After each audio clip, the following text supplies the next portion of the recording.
Dans la quatrième question, il s'agit d'étudier l'injectivité et la surjectivité de phi.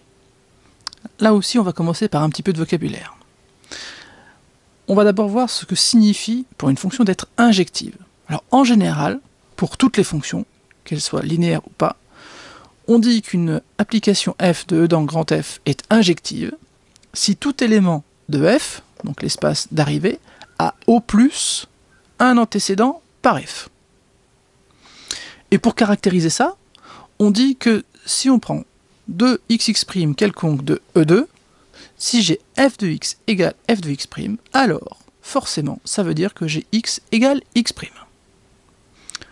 On va transposer ça dans le monde des applications linéaires parce que c'est beaucoup plus facile et beaucoup plus intéressant.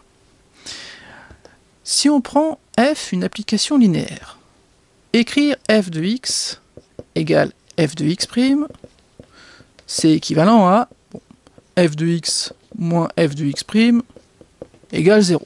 Ça c'est vrai même si f n'est pas linéaire. Mais maintenant, si on utilise le fait que f est linéaire, ça veut dire que f de x moins x' égale 0.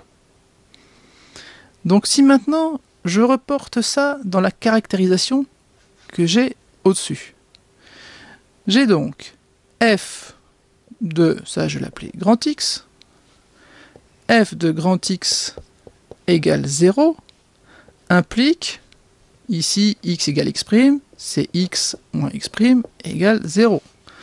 Donc ça implique que grand X égale 0.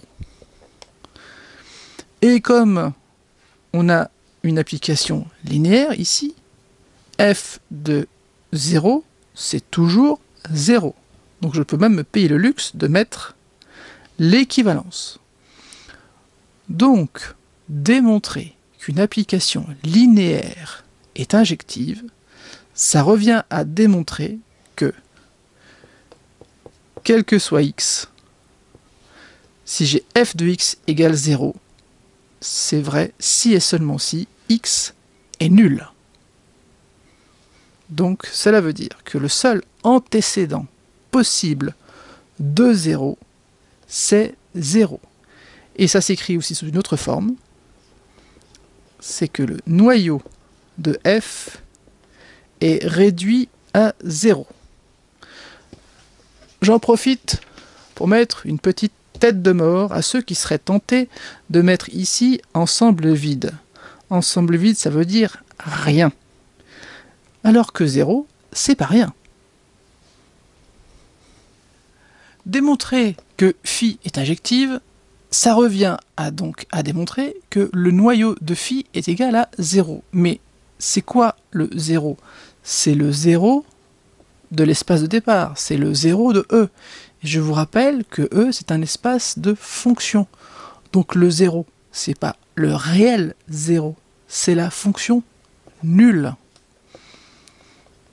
Ne nous trompons pas d'espace.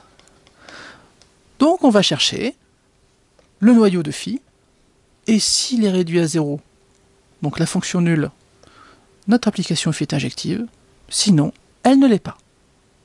Allons-y.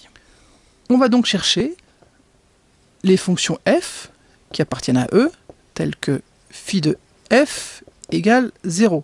Et 0, je rappelle que c'est la fonction nulle. Donc phi de f, comme d'habitude je le note g, c'est la fonction nulle et c'est l'image d'une fonction f.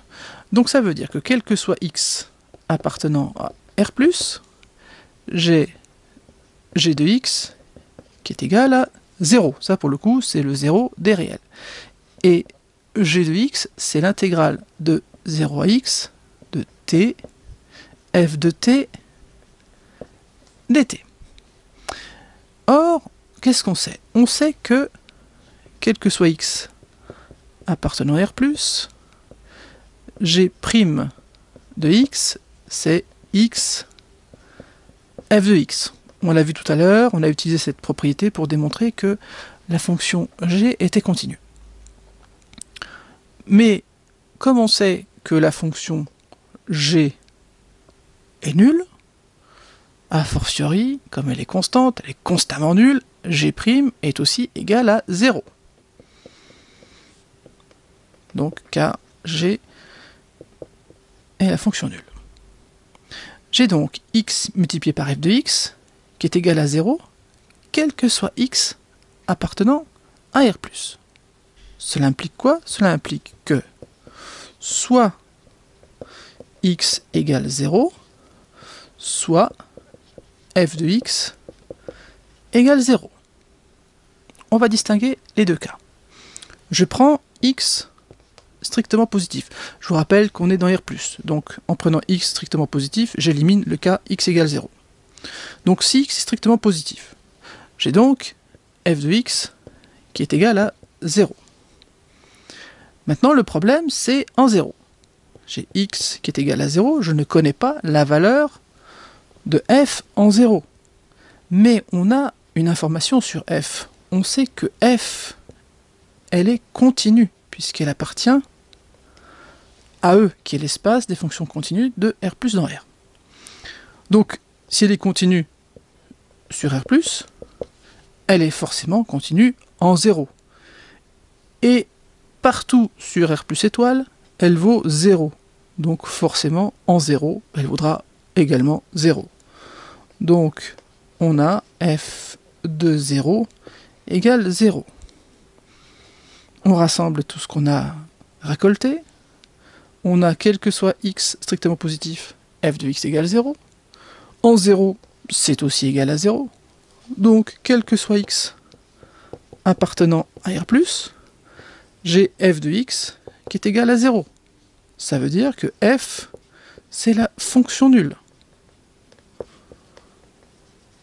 Qu'est-ce qu'on vient de démontrer? On vient de démontrer que le noyau de phi était réduit à la fonction nulle, le 0 de E. C'est bien ce qu'on voulait, parce qu'en fait on cherchait à savoir s'il était injective. Donc résultat des courses, comme le noyau de phi est réduit à la fonction nulle, eh bien on en déduit que phi est injective.